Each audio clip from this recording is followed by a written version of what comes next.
میرے نبی نے فرمایا کہ جب لوگ جنت میں جا رہے ہوں گے، اویس بھی جا رہا ہوگا، دروازے کے قریب اللہ فرمائیں گے باقی سب کو جانے دو، اویس کو روک لو۔ تو وہ اویس پریشان ہو جائیں گے کہ اب بوئے تھے آتے کیوں رکاوٹ بن گئی، دروازے پہ آگے کیا رکاوٹ ہو گئی؟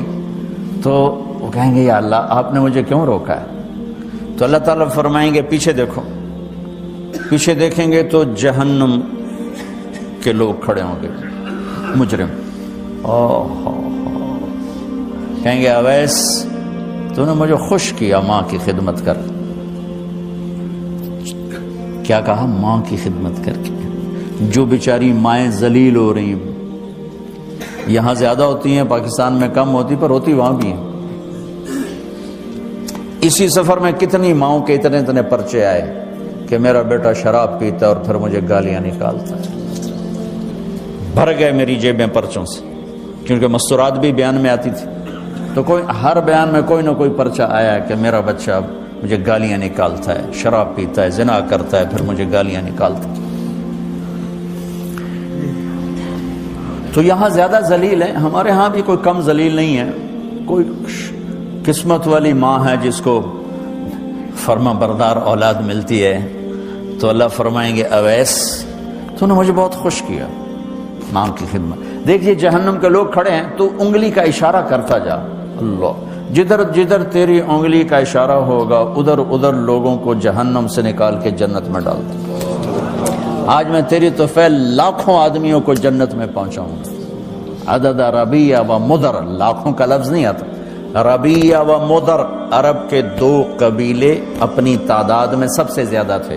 تو اللہ تعالیٰ کہیں گے اویس آج تیری طفیل جتنا ربیہ اور مدر دو بڑے قبیلوں کے لوگ ہیں اتنے مجرم آج تیری طفیل جنت میں ڈال دو۔ سبحان اللہ اکبر۔ جب میرے رب نے مقام بخشا کہ عمر اور علی سے کہا جا رہا ہے دعا کروانا، اور جنت کے دروازے پر کھڑا کر کے فرمایا جا رہا ہے پیچھے نظر دوڑا، دیکھ جتنے جہنم کے لوگ کھڑے ہیں، اشارہ کر تیرے طفیل آج ربیہ اور مضر کی تعداد کے برابر لوگوں کو جنت میں ڈالوں گا۔ ایک اور واقعہ بھی سناتا ہوں۔ آپ نے فرمایا میں آج رات جنت میں گیا۔ ایک تو معراج ہے جو جاگتے ہوئے، خواب میں تو بہت دفعہ ہوا، آج رات میں جنت میں گیا۔ میں نے آواز سنی قرآن کی تلاوت۔ میں نے پوچھا یہ کون تلاوت کر رہا ہے؟ ان کا جی یہ حارثہ بن نعمان ہے۔ تو آپ نے کہا حارثہ بن نعمان؟ وہ تو مدینے بیٹھا ہے۔ دیکھو آپ کو سنانے کے لیے مائک لگا ہوا ہے اوپر، تھوڑے سے لوگ آپ، اور حارثہ کی آواز جنت میں جا رہی ہے اور وہ مدینے بیٹھے ہوئے ہیں، 7 آسمان پار کر کے آواز جا رہی ہے۔ کیسے پوری جنت میں اس کی آواز کیوں آ رہی ہے؟ کہ یا رسول اللہ انہوں نے ماں کی ایسی خدمت کی ہے کہ اللہ تعالیٰ نے خوش ہو کر کہا ہے حارثہ جب قرآن پڑھے ساری جنت کو سناؤ، ساری جنت کو سناؤ۔ اچھا کیسی خدمت کرتے تھے؟ ماں کی کیسی خدمت کرتے تھے؟ ان کے کپڑے بیوی سے نہیں دھلاتے تھے، خود دھوتے تھے۔ ہم لوگ اپنی بیویوں پہ ڈنڈا چڑھا کے کھڑے ہوتے، میری ماں دے کپڑے دو، میری ماں دی روٹی پکا، میری ماں نو چاہ بنا کے دے۔ آپ کی بیوی کے ذمے آپ کی ماں کی خدمت نہیں ہے، میرے ذمے میری ماں کی خدمت، میری بیوی کے ذمے میرے باپ کی خدمت نہیں ہے، میری ماں کی خدمت نہیں ہے، میری بہن بھائیوں کی خدمت نہیں ہے۔ لیکن یہ بر صغیر کے معاشرے کا ظلم ہے کہ آنے والی بچی ٹکڑے ٹکڑے ہو جاتی، پس کے رہ جاتی، اور ایک ظلم و ستم کی چکی میں وہ قیمہ بن جاتا ہے۔ ساس کا ظلم، سسر کا ظلم، خامد کی بہنوں کا ظلم، بھائیوں کا ظلم، تانے بولیاں۔ اس بیچاری نے بچے کیا پالنے ہیں، وہ تو روتے روتے زندگی گزار دیتی۔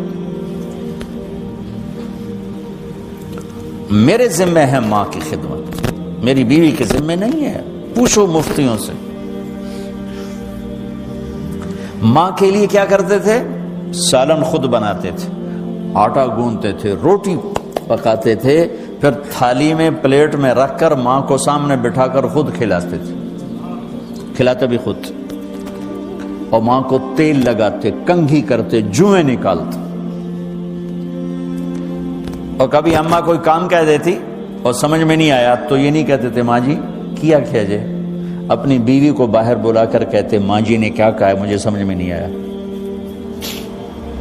ایک دفعہ موسیٰ علیہ السلام نے پوچھا یا اللہ میرا جنت کا ساتھی کون ہے؟ تو موسیٰ علیہ السلام نے فرمایا فلاں قصائی تیرا جنت کا ساتھی۔ تو موسیٰ علیہ السلام تھوڑا سوچ میں پڑ گئے کہ قصائی تے موسیٰ دا جوڑ کے میں بہ گئے، وہ فلاں مجاہد، فلاں عالم، فلاں ولی اللہ وہ تیرا جنت کا ساتھی، قصائی تیرا ساتھی۔ تو موسیٰ علیہ السلام نے پتہ پوچھا اور پہنچ گئے۔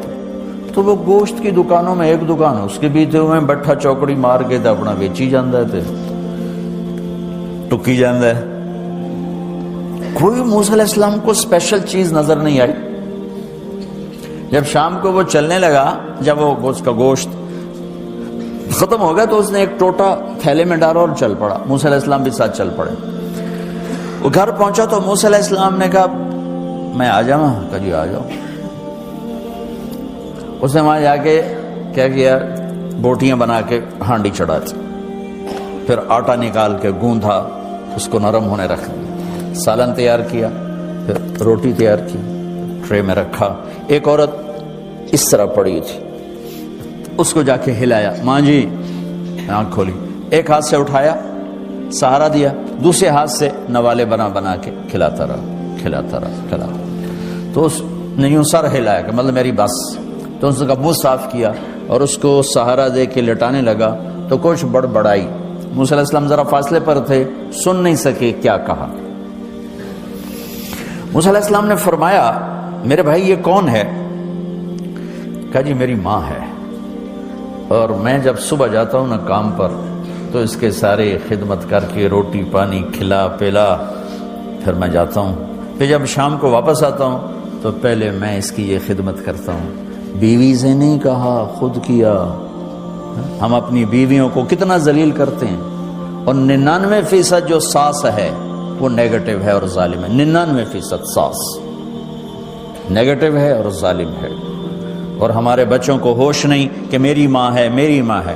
ماں کی وجہ سے بیوی کو تباہ نہ کرو، اور بیوی کی وجہ سے ماں کو تباہ نہ کرو، اس میں بیلنس کرو۔ بیوی کے عشق میں ماں باپ ذلیل نہ ہو، اور ماں باپ کے عدم میں بیوی ذلیل نہ ہو۔ یہ دونوں نوحے میں سن رہا ہوں، اس لیے بول رہا ہوں، دکھ سے بول رہا ہوں۔ کہا جی میں شام کو پھر اس کی خدمت کرتا ہوں، اب بچوں کو بعد میں دیکھتا ہوں۔ کہا اچھا یہ بتا یہ کیا کہہ رہی تھی؟ لٹا رہے تھے۔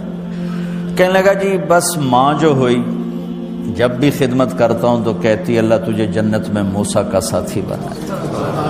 میں تو جی کمی کسائی دے موسیٰ کلیم، میرا دا کی جوڑ ہے۔ میں کہا پترا تیرا جوڑ بنا چھڑے تیری ماں۔